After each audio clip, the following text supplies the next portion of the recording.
Chalking up is awesome, isn't it? All right, that's living, man. You chalk up and you go to a bar, that's when shit gets real. All right, your adrenaline's running, you have passion, you love it, you're looking at possibly breaking a PR, getting better. All right, to me, that's what you want to strive for in life. You want to strive for getting your hands in the chalk box and moving forward. You can spend all your life in the warm-up room talking about things and trying. But to me, that's not living. Living's chalking your hands, getting ready, and taking that step from the box to the bar. Because that's that one step so few people take. Because that step isn't easy. And with that step comes risk. You go to lift a heavy weight, one of three things are going to happen. You're going to make it, you're going to miss it, or you're going to get hurt. 2 or 3 are not good. But 1 is awesome. That's why you want to strive for the chalk box. Get the hell out of the warm-up room. Find something that empowers you, like that chalk box, to be able to move forward with your career, relationship, family, business, whatever it is. Because that's where life happens. If you're too afraid to dig in, chalk up, that's fine. That's your choice. That's the majority of society. I'd like to empower you to be better. Learn. Learning is extremely important at all levels. And trust me, I have the worst educational past. Not the worst. There's people who didn't graduate and people who flunked out and everything else. But mine's not so great. And I don't want to go into details about it, but it took me way too long to graduate from college. I barely got out of high school. We'll just leave it at that. One question that I'm asked routinely is a college degree worth it if you want to be a personal trainer or a strength coach? And I just was presented that question the other day when Mark brought out some interns. I have my own answer to that. But what I usually ask back is, well, what do you think? 9 out of 10 times, 8 out of 10 times, I'm told, actually, no. I don't use anything that I learned in college now that I'm coaching or working in this profession. And I agree. For the most part, that's probably true. Then I'll ask the next question. Well, when you're in a seminar or a lecture or reading a book or listening to somebody speak, does that bullshit detector ever come on? You know what I'm talking about. Somebody's speaking, and all of a sudden you think, what is that? Bing. You think maybe that might relate back to anatomy, physiology, biomechanics, all those courses that you learn through college. You may not know why that sounds like complete, utter bullshit, but something inside you is telling you that's bullshit. So the follow-up question to that would be, do you think you would still have that same bullshit detector right out of high school? Think about that for a second. Now with this, I don't want to talk about like student loans and the cost of college. It's a whole different issue. But just think about that. Ponder that. Especially the people who are still in school. And this is one of the reasons why I motivate and try to empower people to continue with that education. Because we are in an industry that very well could be the biggest industry of bullshit in the world. I can't think of very many others outside of that do a better job than we do, of false claims, BS, and all those type of things. That's close. That's close, but they're much better lecturers than I am. And they can hide it better. But I will flip that back out. We're in the fitness profession. If you were in political science or history, would that bullshit detector come on faster when you were listening to politics? Because we already know with politicians, actually we know this for a dead fact, most of the people who vote have no clue what the hell they're voting on. They have no bullshit detector. You think they might? If they were more educated.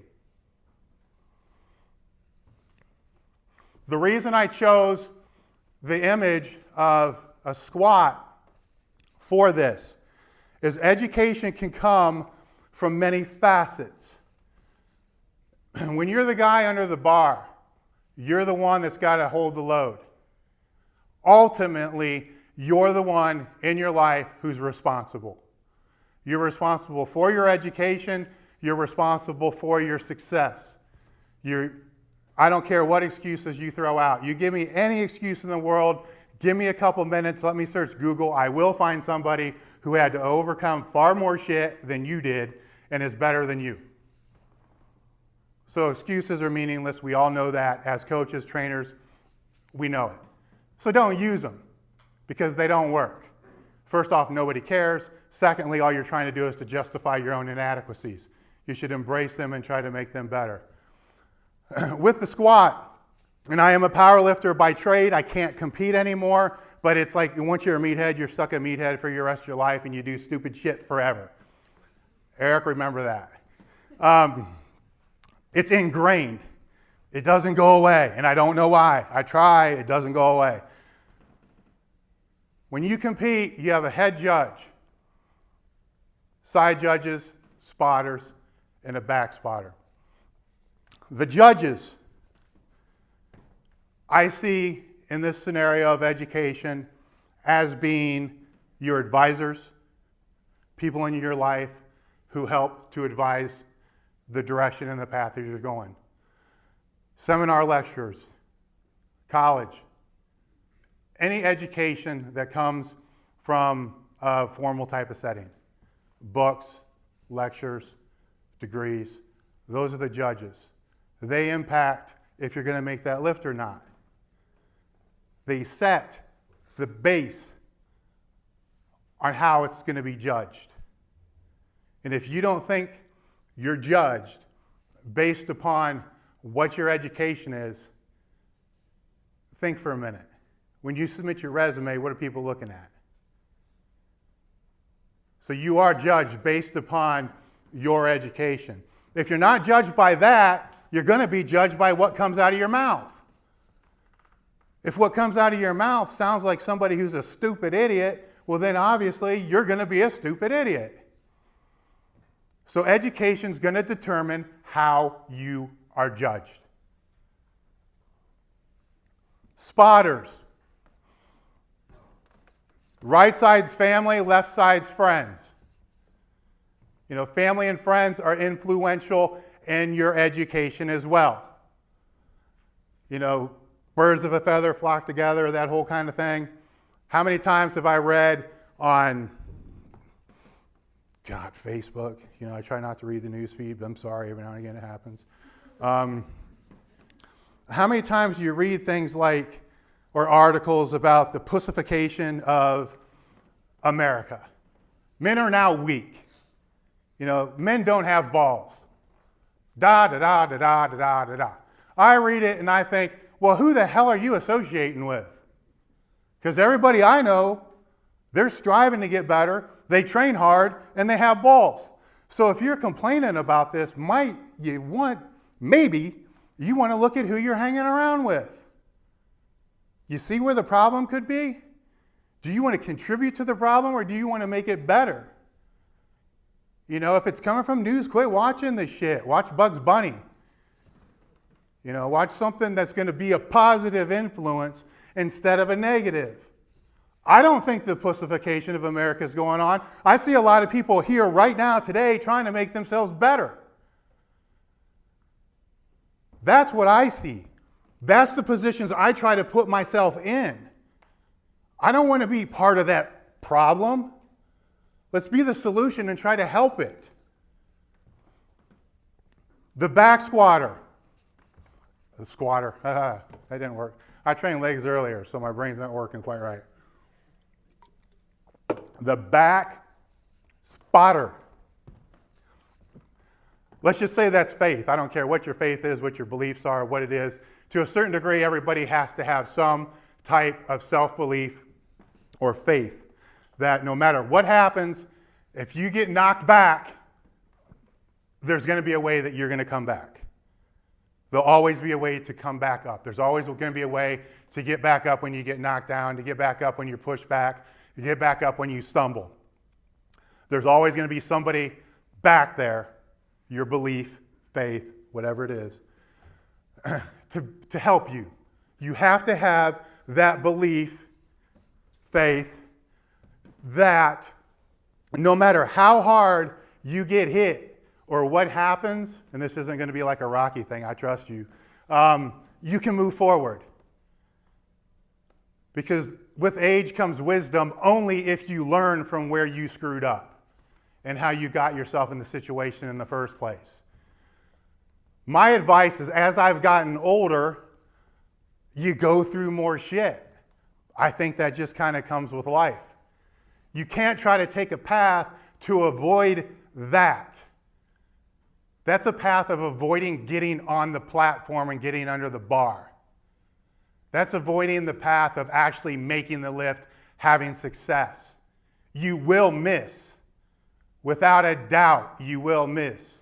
You will screw up. You will make mistakes. You will have people, stick a knife in your back. You'll have people screw you over. We've all been through it. We've all are alive. We're no longer that innocent child. Innocence gets stripped away real quick. That's not bad. That's growth. When you can learn to take shit and turn it into gold, that's education. That's learning. Lastly, you're the guy under the bar. To come back to the beginning. You're responsible for how much you want to load it. How much you want to try to push yourself. How far out of your comfort zone you want to be able to go to become better. To develop better athletes. To develop better clients. That's continual education and learning. That does not stop when you graduate. It's constant. And it has to be across several platforms. As I said before, I've learned a lot from my experience as a powerlifter that I've been able to take over into business. I wrote a book on it. At the same time, now after being in business for 15 years, I could write a book on what I've learned about business that can transfer over to training. Key point here. You get outside your realm of your education, there are definitely lessons you can learn and bring back to make you better at what you do. That's going to make you a better individual, a better trainer, a better coach, and you're going to have a unique philosophy nobody else has. The interns that came out the other day, one of them at the table was a history major. Are you here? No. Okay. If he goes into the strength and conditioning realm, his perspective is going to be completely different than somebody who's only studied exercise science. He's going to be able to fall back and create things that may have never been seen before, that are unique, that will become his own training philosophy because of that. When I had to start learning about business, which I didn't want to really do, you don't have a choice when you step out and start a business, because at that time you become an entrepreneur. Your technical days are kind of over. When I had to step out and start learning that, I didn't want to learn it, but after time I began to build up a passion for wanting to learn it, how to develop and how to move forward. And at the same time, as with training, the more you learn in any trade and any genre, the more you realize you don't know. The best coaches I know and the best people I know in this industry will tell you they're astounded by the amount of information they don't know. Because you start studying down one course, or you start tracking down one course, and then bam, you're like, whoa. Your brain starts to hurt because now you just fell into a whole domain you didn't even know affected the athlete, the trainer, or your own training. For example, do you know your body doesn't know the difference between a training stress and emotional stress? Is that taken into consideration when you're doing your programming? Is that taken into consideration when you're doing your own training? Do you back volume and workload if you're going through, fighting with your spouse or whatever it is? Or do you continue to try to press hard because, screw her, I'm going to train hard?